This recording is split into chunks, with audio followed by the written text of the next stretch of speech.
अस्सलाम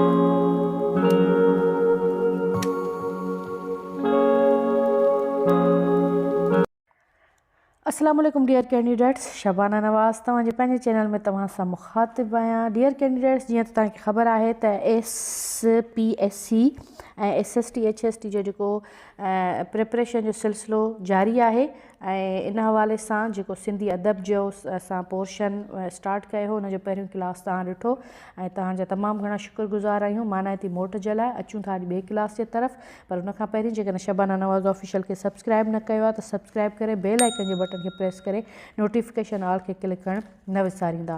अचूं था सवाल जे तरफ़। असां वटि सुवालु आहे त सूमरनि जे दौर में कहिड़े तरफ़ खां सिंध में घणे खां घणा शाइर, आलिम ऐं तबलीगी मुबलिग आया?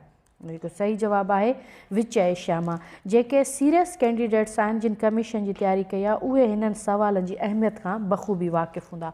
उनखां पोइ आहे बाबा फरीद गंज शक्कर जो तालुक़ु सिंध जे कहिड़े दौर सां हुयो? जेको सही जवाबु आहे सूमरनि जे दौर खां। हीअ बि तमामु सुठो सुवालु आहे। बाबा फरीद गंज शक्कर जो तालुक़ु सूमरनि जे दौर सां आहे। कहिड़े शाइरीअ जी सिन्फ़ सूमरनि जे दौर खां शुरू थी? उनजो सही जवाबु आहे गुनान, जंहिंजो बानी जेको बानी आहे गुनान जो पीर सदरुद्दीन शाह आहे। उनखां पोइ आहे त सुमरा दौर में मिनहाजुद्दीन व मलक नाले किताब जो तर्जुमो चचनामे जे नाले सां कंहिं कयो? सही जवाबु आहे अली कूफ़ी। सुमरन कहिड़े दौर हुक्मराननि खां रियासती इक़्तिदार हासिलु कयो? हम्बारी समा हुया बेसिकली, हम्बारनि खां सूमरनि इक़्तिदार हासिलु कयो। उनखां पोइ आहे त सूमरनि जे दौर जो पहिरियों जंगी दास्तान कहिड़ो हुयो? दोदे चनेसर। तव्हांखे ॿुधायो पहिरियां बि ॿुधायोमांव त दोदे चनेसर जी जेका लड़ाई हुई उन शाइरी खे रज़मिया शाइरी चई वेंदी आहे ऐं जंगी दास्तान आहे। शाह जो कलाम तसव्वुफ़ जे रंग में डेश आहे, छा आहे? तसव्वुफ़ जे रंग में रंगियल आहे। उनखां पोइ आहे त सुमरा दौर जे सिराइकी शाइर बाबा फरीद गंज शक्कर जा सिंधी दोहा कंहिं हथु करे सिंधी अदब में मुतारिफ़ कराया? आगा सलीम जो इहो जेको अफ़साना निगार बि आहे। ऊंदाही धरती रोशन हथ बि उनजो हिकिड़ो तमामु कामयाबु अफ़सानो आहे ऐं शाह साहब जो बि उर्दू में शाह साहब जे कलाम खे बि उर्दू में उन्हनि जेको मंज़ूम कयो आहे ऐं हिकिड़ो किताबु रिसालो मुरतब ॾिनो आहे। तमामु वॾो कमु आहे इहो सिंधी अदब जे लाइ। उनखां पोइ आहे नीम इश्किया दास्ताननि मल महमूद ऐं महर निगार ॾमण सुनारो ख़ुदा बख़्श ऐं महमूद ग़ज़नवीअ जो तालुक़ु कहिड़े दौर सां आहे? उनजो सही जवाबु आहे सूमरनि जो दौर। उनखां पोइ आहे ग़ज़ल जी माना छा आहे? ग़ज़ल जी माना आहे त औरत जे हुस्न जी तारीफ़ करणु। ठीकु आहे। सिंधी अदब जी ओसर जो बाक़ाइदा उहिञाण कहिड़े दौर हुकूमत खां मिलनि था? सूमरनि जो दौर। सूमरनि जे दौर सां वाबस्ता वाक़ियाती बेत कंहिं सां मनसूब आहिनि? शाह हसन अपलाणी। सूमरा दौर में 11 सुधारे सिंधी ॿोलीअ में छाजो तर्जुमो थियो? रामायण। इस्माइली दायन जा गुनान कहिड़नि सिन्फ़ुनि जो इब्तिदाई नमूनो आहिनि? वाई ऐं काफ़ी जो। सभ खां अवल सिमग चाढ़ण ते कंहिं तहक़ीक़ करे तवील मक़ालो लिखियो? प्रोफेसर मुहर्रम ख़ान। सूमरनि जे दौर मां सभ खां वॾो दीनी मदरसो कहिड़े शहर में क़ाइमु हो? अघमकोट में। उनखां पोइ आहे मशहूरु रुमानवी दास्तान ससी पुनू। उमर मारवी, सुहिणी मेहार, लीला चनेसर, सोरठ राय ॾियाजे मूमल राणो जो तालुक़ु कहिड़े दौर सां आहे? सूमरा दौर सां। ऐं सूमरनि जे दौर में सूमरनि जे दौरे हुकूमत में सिंध जी सरकारी ज़बानूं कहिड़ियूं हुयूं? अरबी ऐं सिंधी। हालांकि ॿियनि दौर में फ़ारसी रही आहे, पर सूमरनि जे दौर में अरबी ऐं सिंधी हुई। उनखां पोइ आहे सूमरनि जे दौर जो गुनान जो शाइर केरु आहे? पीर सदरुद्दीन। अलफ़ बे मौजूदा अलफ़ बे कहिड़े दौर में ठही? अंग्रेज़ी दौर में। अंग्रेज़ जे दौर में जेका असांजी मौजूदा सूरतख़्ती आहे 1853 में अंग्रेज़नि जी दौर ठाही। पेश ज़बर ऐं ज़ेर निशाननि खे छा चइबो आहे? एराब। जेके निशानियूं आहिनि ज़ेर ज़बर पेश उन्हनि खे असां एराब चवंदा आहियूं, एराबूं। लफ़्ज़ अजमीअ जो ज़िद छा आहे? अजमीअ जो ज़िद आहे अरबी।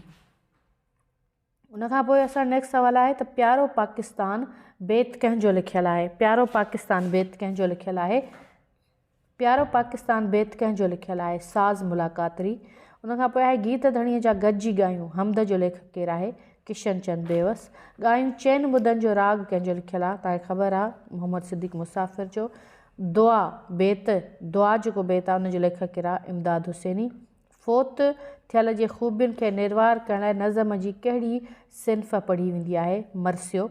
सोभारो साणीअ जो लेखक केरु आहे? इमदाद हुसैनी। उन खां पोइ आहे त तूं, तव्हां, अव्हां, अव्हीं कहिड़ा ज़मीर आहिनि? ज़मीर हाज़िर। इस्तिलाह लफ़्ज़ जी माना छा आहे? इस्तिलाह ॿूटो ॿारण जी माना छा आहे? कुझु करे ॾेखारणु।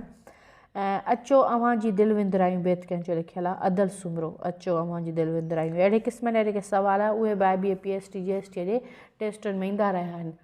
ठीकु आहे। उन खां पोइ अदल सुमरो तव्हांखे ख़बर आहे त हुनजो असली नालो आहे अब्दुल कादिर सुमरो। ऐं हीअ जेके सुवाल आहिनि उहे बि अक्सर जेके आहिनि 2-3 जे बुक्स मां वरिता विया आहिनि। अॻिते जीअं जीअं सुवालनि जो सिलसिलो वधंदो रहंदो तीअं क्लास बि वधंदा रहंदा, मतिलबु 4, 5, 6, 7, 8, 9। उन खां पोइ जीअं हे जेको नेक्स्ट आहे क्लास 6 में सबक़ु सूर्या बादशाह कहिड़ी सिंफ़ सां तालुक़ु रखे थो? त उहा शख़्सियत निगारी आहे। उन खां पोइ आहे त रंग सुञाण बेत कंहिंजो लिखियलु आहे? मोहम्मद सिद्दीक़ मुसाफ़िर जो। उन खां पोइ आहे मुस्किराए थी। हिन जुमिले में मुस्किराए थी छा आहे? फ़इल लाज़िमी। असांखे तूं साईं सदाईं ख़ुदाया, करम सां उपाईं निपाईं ख़ुदाया। हिन दुआ जो लेखक केरु आहे? जो जेको लेखक आहे मिर्ज़ा कलीच बेग आहे। उन खां पोइ आहे तहक़ीक़ी बुनियादनि ते मुश्तमिल लिखणीअ खे छा चइबो आहे? मक़ालो। ऐं उन खां पोइ आहे त अॼु अखियुनि उकीर मंझां सॼण खे कयो यादि, विसरी वियो हर शइ उन खां बाद। हिन लिखणीअ में अॼु अखियुनि उकीर छा आहे? ग्रामेटिकल हिसाब सां छा आहे? उहा आहे तजनीस हर्फ़ी। उन खां पोइ आहे लाटूअड़ो फेरायूं। आ त लाटूअड़ो फेरायूं, भाग घड़ी खनि दिलि विंदरायूं। इहो जेको IBA PST GST जो टेस्ट हो हुन में बि इहो सुवालु आयो हो। त उहो जेको आहे कंहिंजो लिखियलु आहे? त अल्ताफ़ अब्बासी जो लिखियलु आहे। ऐं सच ॻाल्हाए बेत जो लेखक केरु आहे? मिर्ज़ा कलीच बेग आहे। मूं तव्हांखे ॿुधायो त पोयूं जेके बि टेस्टूं थियूं उन्हनि मां ई मोस्ट रिपीटेड क्वेश्चन वरिता विया आहिनि। उन खां पोइ आहे पंहिंजी ज़बानी पंहिंजे हवाले सां ॿुधाइण खे छा चइबो आहे? आत्म कहाणी। तव्हां ऑटोबायोग्राफी जंहिंखे चइबो आहे, तव्हां पंहिंजे ज़िंदगीअ जो किसो, पंहिंजी ज़िंदगीअ जो हाल अहिवाल पाण ॿुधायो त हुनखे आत्म कहाणी चइबो आहे। तव्हांजे बारे में ॿियो केरु लिखियो हुनखे सवाना उमिरी चइबो आहे। उन खां पोइ हमद इलाही करम कर असां ते करारी कंहिंजो लिखियलु आहे? मिर्ज़ा कलीच बेग जो। आसमान नज़म जो तख़लीक़ निगार केरु आहे? किशन चंद बेवस। ठीकु आहे। हुनजो बि किशन चंद बेवस आहे जेको 4थे नंबर में आहे, सभु खां तुंहिंजी सारा कुदरत वारा। उन खां पोइ 4थे क्लास जो पहिरियों बेत आहे। उन खां पोइ आहे त वाड़े तारा गोल तारा रोशन तारा कंहिंजो लिखियलु आहे? इहे सिटूं कंहिंजूं आहिनि? उहे भेरूमल गरीब जूं आहिनि। उन खां पोइ आहे मदीने जा साईं नात जो लेखक केरु आहे? मौला वफ़ा बख़्श।